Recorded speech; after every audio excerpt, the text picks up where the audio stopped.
మీ business ఏదైనా మీ ఊర్లో promotion చేయాలంటే అది సుమన్ టీవీతోనే సాధ్యం. ఇప్పుడే సంప్రదించండి.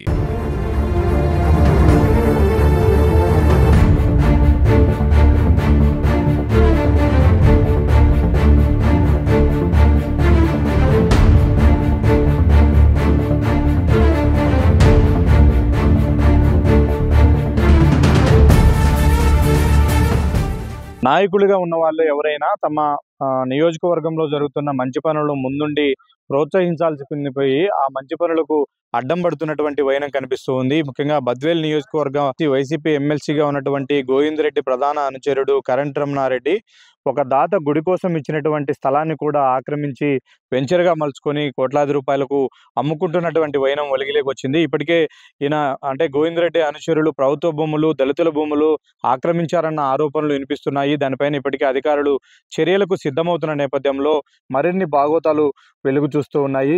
కాశీనాయన మండలం కత్తిరగండ్ల దగ్గర ఉన్నటువంటి అత్యంత పురాతనమైనటువంటి అంటే 5,000 ఏళ్ల చరిత్ర కలిగినటువంటి జన్మేజయుడి కాలంలో నిర్మించిన ఒక శివాలయం కోసం ఒక దాత ముందుకొచ్చి 35 సెంట్ల భూమిని దానం చేశారు. అయితే ఆ భూమిపైన కన్నేసినటువంటి కరణ్ రమణారెడ్డి దాని రికార్డులను కూడా తారుమారు చేసి అమ్ముకునే ప్రయత్నం చేస్తూ ఉన్నారు. అసలు ఈ విషయంలో ఏం జరిగిందనే దానికి మనతో చెప్పడానికి ఇక్కడ కొంతమంది ఆలయ ధర్మకర్తలు ఉన్నారు, ఆలయ చైర్మన్ ఉన్నారు. వాళ్ళని అడిగి తెలుసుకునే ప్రయత్నం చేద్దాం. అసలు ఈ టెంపుల్ నిర్మాణ క్రమంలో మీరు నిర్మాణం చేస్తున్న దశలో ఈయన మీకు ఎలా టచ్ అయ్యారు? ఏం జరిగింది అసలు? సార్ ఇక్కడ వర్క్ జరుగుతుంటే ఆచారి మా పెద్ద ఆయన దగ్గర ఆయన కాడికి వచ్చి, అయ్యా నాది 30 సెంట్ల పొలము రమణారెడ్డి ఆక్రమించినాడు, ఆ ఆక్వేలో నేను మీకు రిజిస్టర్ చేపిస్తాను అని అంటే, అప్పుడు నా పేరు మీద రాఘవరెడ్డి పేరు మీద ఇద్దరి పేరు మీద బద్వేల్ రిజిస్టర్ అయింది. అప్పటి నుంచి మేము దాంట్లోకి భూమి లేకపోతుంటే ఎంఆర్ఓలు కానీ సర్వేర్లు కానీ వచ్చి కొలతకు రాలేదు. ఈయన రమణారెడ్డి భయంతో వాళ్ళు రావడం లేదు. రెవెన్యూ అధికారులు ఏమంటున్నారు? లేదు, పొలము ఎగస్ట్ అమ్మినాడు అంటున్నాడు. ఎగస్ట్ అమ్మలేదు, ఆయనది 3.5 ఎకరా ఉండేది, 2.5 ఎకరా కాదు, 2.5 ఎకరా సాగు, మెట్ట ఎకరా ఉండాది, ఆడికి 3.5 ఎకరా. ఆయన అమ్మింది ఫస్ట్ వాళ్ళు తల్లిదండ్రులు వాళ్ళంతా కలిసి 2 ఎకరాలు అమ్మినారు. 2 ఎకరన్నర ఉండాది, ఎకరన్నరలో 90 సెంట్లు ఇండ్ల రామకృష్ణారెడ్డికి అమ్మినాను. ఆయన వాళ్ళ పేరు మీద రిజిస్టర్ చేయించినాడు. ఇంకా కొంతమంది 60 సెంట్లు ఉండాది, 60 సెంట్లు కానీ కొంతమంది లేకపోయినా నాది ఇప్పుడు ఆన్లైన్ 35 సెంట్లు ఉండాది. ఆ 35 సెంట్లు మీకు రిజిస్టర్ చేయించాలని చేయించండి సార్. అది అదే ఆ రోజు అన్ని డాక్యుమెంట్లు అన్ని హక్కుదారుడుగా ఆయన ఉండబట్టే మీకు రిజిస్టర్ చేయగలిగాడు సార్. అదే సార్, అన్ని డాక్యుమెంట్లు అన్ని ఉన్నాయి కాబట్టి చూపించే ఆల్రెడీ రిజిస్టర్ అయిపోయింది అప్పుడు. అది మరి అంత పక్కాగా రిజిస్ట్రేషన్ ఉన్న భూమిని మీ భూమిని సర్వే చేసి మీకు ఇవ్వడానికి రెవెన్యూ వాళ్ళకు ఉన్నటువంటి అభ్యంతరం ఏంది? ఏం లేవు, పొలాలు లేవు. 2.5 ఎకరా వీళ్ళు అంటారు. 2.5 ఎకరా పాత దాంట్లో మొత్తంలో 3.5 ఉండాలి అని మేము మాట్లాడుతున్నాం సార్. అది దాన్ని స్పందించడం లేదు వీళ్ళ అధికారులు కాబట్టి, మాకు స్పందించకుండా దాన్ని పునరుద్ధరిస్తున్నారు సార్. మరి ఎట్లా గుడి నిర్మాణం కోసము మీరు ఆ ఫండ్స్ ఏ విధంగా సేకరిస్తున్నారు ఏంది? ఇవన్నీ వడ్డీలకు తెచ్చుకొని చేపలబడి ఆడిన ఎన్నో భక్తుల సహకారంతో జరుగుతుంది. ఇప్పటి వరకు 1,20,00,000 గోపురం అయింది. మళ్ళీ ఇప్పుడు వచ్చేసి ఒక 50 లక్షలు ఇప్పుడు గుళ్ళకు పెట్టినాము. జరుగుతుంది, అప్పులు వడ్డీలు తెచ్చి రాపియడం జరుగుతుంది. ఈ 1,10,00,000 బిల్లు కానీ వచ్చేది ఉంది.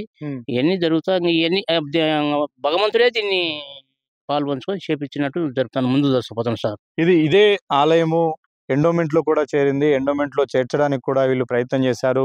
ప్రభుత్వం నుంచి కూడా కొంత సాయం అందుతుంది. అయితే దాతలు స్వయంగా దేవాలయం నిర్మాణం కోసం ఇచ్చినటువంటి భూమిని కాజేయడమే ఇప్పుడు విమర్శలకు తావిస్తుంది. అసలు ఏం జరిగిందని మనతో పాటు మరో ధర్మకర్త ఉన్నారు. అసలు ఈ గుడి విశిష్టత ఏంది? ఇంతటి విశిష్టతను మెచ్చే ఆయన దానం ఇచ్చారు ఇక్కడ. మరి ఆ భూమి పరిస్థితి ఏంటి? ఇది జనమేజయ మహారాజ్ ప్రతిష్ట. ఇది జనమేజయ మహారాజ్ ఎవరంటే పాండవుల ముదిమనవుడు. జనమేజయ మహారాజు పరీక్షిత్ మహారాజు కుమారుడు. ద్వాపరయుగంలో భగవంతుడు ఉన్న టైంలో జరిగిన ఈ విశేషము. అప్పుడు ఆ పరీక్షిత్ మహారాజు కూడా ఉత్తర గర్భాన వచ్చిండు. ఉత్తర గర్భాన ఆయన అనారోగ్యంతో ప్రసవించినట్టు మనకు పురాణం చెప్తుంది, భాగవతం చెప్తుంది. అది ఎట్లన్నా ఈయన కింద పడి బయటకు వచ్చిన తర్వాత ఆయనకు జీవం లేదే. ఎట్లా పరిస్థితి అంటే ఆయన పరీక్షించి అట్లా గిచ్చి తెచ్చి అప్పుడు నవ్వడం ఏడడం జరిగింది. అందుకు కాబట్టి ఆయన పరీక్షిత్ మహారాజు అని పేరు వచ్చింది. ఆయన కుమారుడే జనమేజయ మహారాజు కాబట్టి ఆ శివాలయము ఇక్కడ ఒక మ్యాగ్నెట్ పవర్ విశ్వమంతా భగవంతుడైనా ఒక్కొక్క చోట్ల ఒక పవర్ ఉంది భద్రంగా. అందుకు కాబట్టి ఇది ఒక మ్యాగ్నెట్ పవర్. ఈ గుడిని అంగరంగ వైభవంగా కట్టాలయ్యా, నీకెందుకు, నువ్వు నాకు తోడు ఉండు అని నా బైరిశెట్టి శ్రీనివాసుడు అయిన చైర్మన్ చర్య తీసుకొని, నేను గ్రానైట్ రాయితో కడతా, నేను సొంత ఆచైన డోనర్లు ఉన్నా లేకపోయినా, ఇచ్చినా ఇవ్వకపోయినా నేను కడతాను, నువ్వు ఊరికే తోడుండంటే మేము ఆయనకు వెంటబడి ఉండి సలహాలు ఇస్తా. అయితే మేము కూడా లక్షలు దీనికి సపోర్ట్ చేసినాము. ఈ కాలాన్ని కూడా భగవంతునికి అర్పితం చేసినాం. నాకు కూడా 2 పిల్లలు, కోడళ్ళు అంతా ఉండరు. అయినా మేము కుటుంబంలో ఉన్నప్పటికి కూడా సమాజానికే ఈ శరీరాన్ని అంకితం చేస్తున్నాము. జీతానికి ఏం చేయడం లేదు. సమాజంలో ఇది మేము ఈ శరీరం ఉండగా ఒక మంచి పని చేసి 2 అడ్రస్కి వెళ్ళిపోవాలని ఇప్పుడు ఫ్రమ్ అడ్రస్ లో ఉన్నాం మేము. మరి ఇంత మంచి పని తలబెట్టిన మీకు రాజకీయ నాయకులు అండగా ఉండాల్సింది, మీకు ఆటంకాలు కలిగిస్తున్నారని విన్నాం. ఏం జరిగింది ఆ విషయంలో? ఆటంకాలంటే వాళ్ళకు మామూలుగా, ఎందుకంటే సార్ ఇప్పుడు వాళ్ళకు ఈ సృష్టి ధర్మం తెలియదు, ఆధ్యాత్మిక విషయాలు తెలియవు. వాళ్ళు ఎంతసేపు ఉన్న సంపాదన వాడిని ముంచి ఆస్తులు సంపాయాలని అట్లా ఆ ధోరణిలో ఉంటే వాళ్ళకి తెలియదు. పాపం వాళ్ళకి తెలియకనే ఇదంతా జరిగింది. లేకపోతే కరెంటు రమణారెడ్డికి ఎందుకు పాపం ఆయనకు 90 సెంట్లు ఆయన ఇచ్చిండు, గంగాధర్ ఆచార్య అమ్మిండు. నీకు చూడు, రామకృష్ణారెడ్డి అనే ఆయన కొన్నాడు 90 సెంట్లు వ్యవసాయ పొలం కింద. ఆయన కూడా రమణారెడ్డికి అమ్మిండు. ఆయన కూడా అంటుకోకుండా వేరే వాళ్లకు ఆ గంగాధరాచార్యతో రిజిస్టర్ చేయించిండు. ఎందుకంటే దీంట్లో లోపల ఎన్నో కుట్రలు కుతంత్రాలు అన్నీ ఉన్నాయి. అసలు రికార్డే మార్చిండు. మాకు తెలిసిన విధంగా ఈ మధ్య అక్కడ పెద్దిరెడ్డి రామచంద్రారెడ్డి ఆఫీసులో రికార్డు మార్చినట్టు, ఈడ కూడా మాకు ప్రభావాలు జరిగినట్టు ఇక్కడ పౌర్మామిల రెవెన్యూ ఆఫీసులో మేము 35 సంవత్సరాల పసలీలు అడిగితే వాళ్ళు కేవలం 3 సంవత్సరాలు పసలీలు ఇచ్చి దాంట్లో చేయి దుమ్ముకున్నారు. అయినా మేమేం చేస్తామంటే ఇంకా కొంతవరకు చూసి అందరికీ తెలియపరిచి ఆమర నిరాహార దీక్ష కలెక్టర్ దగ్గరికి కూడా పోయి ఎన్ని చూసి ఏం చేస్తారో చచ్చిపోయేంత వరకు ఆఫీస్ ముందరనే మేము ఒక ధర్నా చేయాలని ఉన్నాం. ఇట్లా రెవెన్యూ డిపార్ట్మెంట్, ఇట్లా మా ఎంఆర్ఓ మొదలుకొని కలెక్టర్ వరకు, పైగా ఇట్లా జరిపేటప్పుడు పోలీస్ ప్రొటెక్షన్ కూడా కావాలి. కాబట్టి మాకు ఇట్లా ఎస్ఐ దగ్గర నుంచి ఎస్పీ దాకా అందరికి తెలుపుకొని 10 రోజుల లోపల మాకు న్యాయం చేయకుంటే ఆమర నిరాహార దీక్ష సమ్మింప కూడా చేస్తాం, ర్యాలీలు జరుపుతాం, అన్నీ చేస్తాము. ఎందుకంటే భారతదేశం మనకు హక్కులు ఉన్నాయి, అడిగి హక్కులు ఉన్నాయి. ఎందుకంటే మంచిగా అడిగినాము, ఎవడే కానీ స్పందన లేదు. రమణారెడ్డి ఏటుకు, ఎమ్మెల్సీ గోవిందరెడ్డి ఏటుకు వాళ్ళు లోపల ఫోన్లకు ఈ అధికారులు ఎంఆర్ఓలు అయితేనే. రెడ్డి మంచి వ్యక్తి, సౌమ్యుడు, ఆయన దగ్గరికి వెళ్తే న్యాయం జరుగుద్ది అని అంటారు. ఆయన కూడా మీకు న్యాయం చేయలేదా ఈ విషయంలో? చేయలేదు. ఇప్పటికే గోవిందరెడ్డి చెప్పొచ్చు కదా, ఈ వార్తలు ఈ మీద పోతుండే కదా. గోవిందరెడ్డి నోరు తెచ్చుకొని ఎందుకు మనకు చెడ్డ పేరు వస్తుంది, ఎందుకు ఇవన్నీ గోవిందరెడ్డి చెప్పొచ్చు కదా. గోవిందరెడ్డి ఒక ధృతరాష్ట్రుని మాదిరి పీఠం మీద ఉండి పరిపాలన చేస్తున్నాడు. పీఠం మీద నుంచే పాండవులకు 5 అంటాడు, దిగినాంచి వాళ్ళకేమిస్తావులే అనే పొజిషన్లో గోవిందరెడ్డి ఉన్నాడు. లేకపోతే మమ్మల్ని పిలుచుకోవచ్చు కదా, లేకపోతే రమణారెడ్డితో మాట్లాడొచ్చు కదా. ఇన్ని వార్తలు పోతుంటే ఆయనకు తెలియదా? ధృతరాష్ట్రుని కన్నులు లేవు, సరే చెవులైన ఉండే కదా. మళ్ళీ ఎన్ని తరంగాలు ఏమో ప్రయాణం చేస్తుండే కదా విశ్వంలో, మళ్ళీ ఆయనకు లేదా? తెలియనట్టుంటేట సార్ ఇది అంతా భగవంతుడు యాడ్ చేస్తున్నాడు. ఈ రోజైనా రేపైనా కక్కాల్సిందే.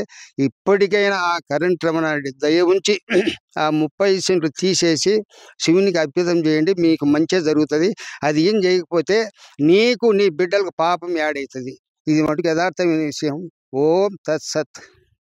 సనాతన ధర్మ పరిరక్షణలో భాగంగా పురాతన కాలంలో నిర్మించిన ఆలయాల విశిష్టత దెబ్బతినకుండా మళ్ళీ వాటిని పునర్నిర్మించాలన్న ఒక సంకల్పాన్ని మనం వెనుకవైపున్నటువంటి ఈ ధర్మకర్తలు తీసుకున్నారు. అయితే ఆ సంకల్పానికి చేయూతనందించాల్సినటువంటి స్థానిక అధికారులు, ప్రజాప్రతినిధులే స్వయంగా వాళ్ళే ఆటంకాలు కలిగిస్తున్న పరిస్థితి కనిపిస్తుంది.